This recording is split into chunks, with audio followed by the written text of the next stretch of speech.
Morning students, welcome back to our BEd first year class. पिछली कक्षा में हम लोगों ने पाठ योजना के बारे में चर्चा किया तो और साथ साथ पाठ योजना को प्रभावित करने वाले कारक की बात करते हैं। आज हम लोग पाठ लेखन की बात करेंगे। किसी भी पाठ को यह स्पष्ट है कि पाठ योजना में भिन्नता एवं विविधता होती है। कुछ पाठ ज्ञान पक्ष को उभारते हैं तो कुछ कौशल पक्ष को और कुछ अभ्यास आधारित होते हैं। एक प्रभावी पाठ योजना बनाने के लिए पाठ के विभिन्न सोपानों का अध्ययन आवश्यक है। जैसे पहला, सामान्य उद्देश्य या सामान्य सूचना क्या है। जो कि सामान्य सूचना विषय, इकाई, पाठ, दिनांक, कक्षा, छात्रों के आयु स्तर और अनुमानित समय। दूसरा होता है विशिष्ट उद्देश्य, जिसे हम लोग कहते हैं अनुदेशात्मक लेखन। इसे भी 5-6 कैटेगरी में बांटा गया है। पहला ज्ञानात्मक, दूसरा बोधात्मक, तीसरा अनुप्रयोग, तीसरा समालोचना जिसे कहते हैं एनालिसिस, फिर सिंथेसिस, इसे हम लोग का संश्लेषण, फिर लास्ट में होता है मूल्यांकन। इसी के तहत विशिष्ट उद्देश्य छात्र को की अपेक्षित उपलब्धि का वर्णन है। इनसे शिक्षक की अपेक्षा स्पष्ट होती है। विशिष्ट उद्देश्य लेखन में क्रिया सूचक शब्दों का प्रयोग किया जाता है, जिससे छात्रों में अपेक्षित अंतिम व्यवहार का अनुभव होता है। यह व्यवहार परिपूर्ण अनुदेशन के कारण होता है। इन्हें निष्पादन उद्देश्य भी कहते हैं। यह अपेक्षित व्यवहार उद्देश्य दर्शनीय एवं मापन योग्य है। फिर सहायक सामग्री की बात करते हैं। शिक्षण सहायक सामग्री।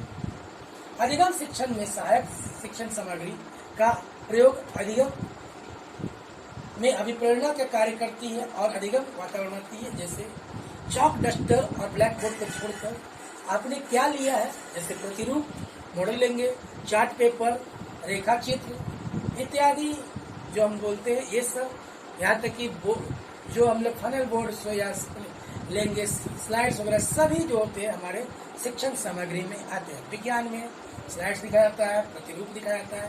ये सभी कक्षा को क्या करते हैं, रोचक और अभिप्रेरणा के पद पर ले जाते हैं। प्रकरण से संबंधित अनुमानित पूर्व ज्ञान। पाठ संरचना छात्रों के पूर्व ज्ञान पर आधारित होनी चाहिए। यह प्रयास पूर्व ज्ञान एवं नवीन ज्ञान में सहसंबंध स्थापित करते हैं। डेविड आसुबेल का मत है कि प्रत्येक कक्षा में छात्र अपने ज्ञान को संगठित करता है और उसका निर्माण करता है। इसलिए अंतोगत्वा छात्र नवीन ज्ञान को मस्तिष्क में स्थापित संरचनाओं से जोड़ता है। एक महत्वपूर्ण कारक छात्र के अनुमानित पूर्व ज्ञान का जानना है।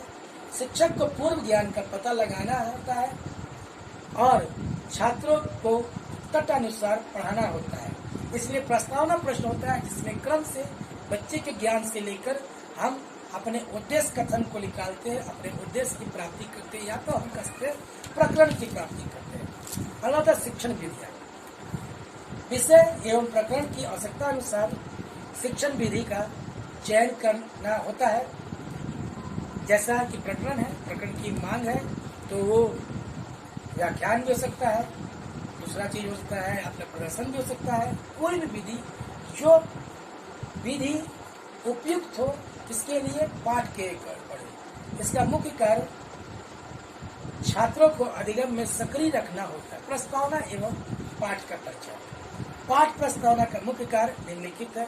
पूर्व ज्ञान की जांच अथवा पुनरीक्षण करना, छात्रों को अधिगम हेतु अभिप्रेरित करना, नवीन ज्ञान का परिचय देना।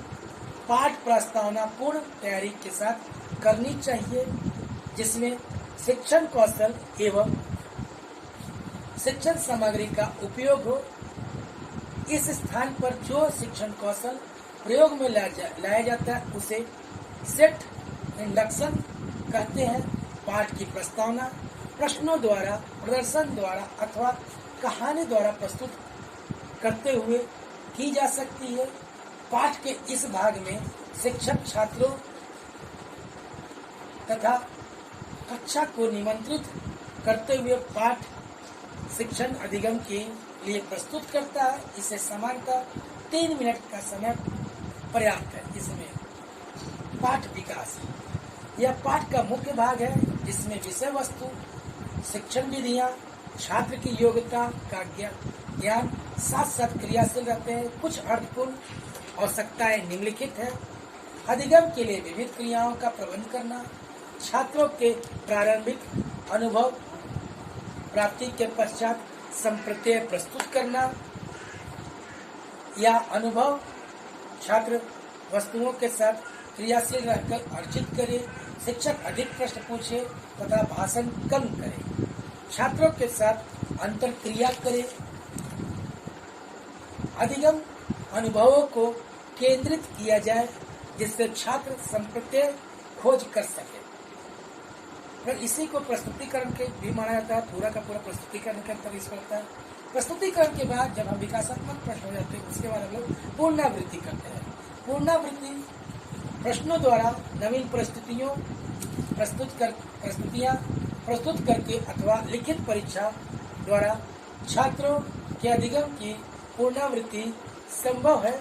छात्र किस स्तर तक नवीन ज्ञान का बोध कर सके हैं और उस ज्ञान का अनुप्रयोग कहाँ तक बन पड़ता है। फिर लास्ट होता है हमें, जिसे हम लोग कह सकते हैं कक्षा कार्य। इसी बीच में हमारे प्रस्तुतिकरण में भी श्यामपट्ट कार्य और श्यामपट्ट सार को रखा गया है, तो उसी को हम पहले कर लेते हैं। इसमें श्यामपट्ट सार विकसित करते हुए पाठ के मुख्य बिंदुओं पर विशिष्ट बल दिया जाता है। सरल पाठ का श्यामपट्ट सार संपूर्ण पाठ शिक्षण के बाद विकसित किया जाता है।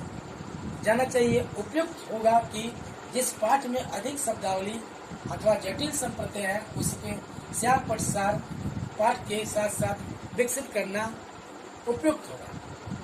फिर होता है कक्षा कार्य, जिसमें हम लोग सीधे सीधे कर सकते हैं, मूल्यांकन कर सकते हैं। कक्षा कार्य में हम लोग प्रश्न उत्तर द्वारा करते हैं, छोटे छोटे प्रश्न जिससे कि तत्काल में क्लियर हो जाए।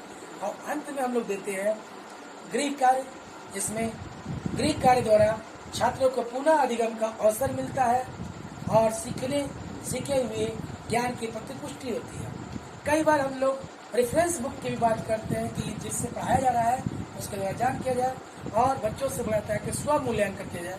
शिक्षक स्व मूल्यांकन करके अगले पाठ की में उत्तमता ला सकता है। इसमें वह अपने सामर्थ्य को पहचानने और निर्बल पक्षों को अच्छा बनाए। पाठ्य योजना का प्रारूप जो होता है उसे हम कल की कक्षा में पढ़ेंगे। धन्यवाद।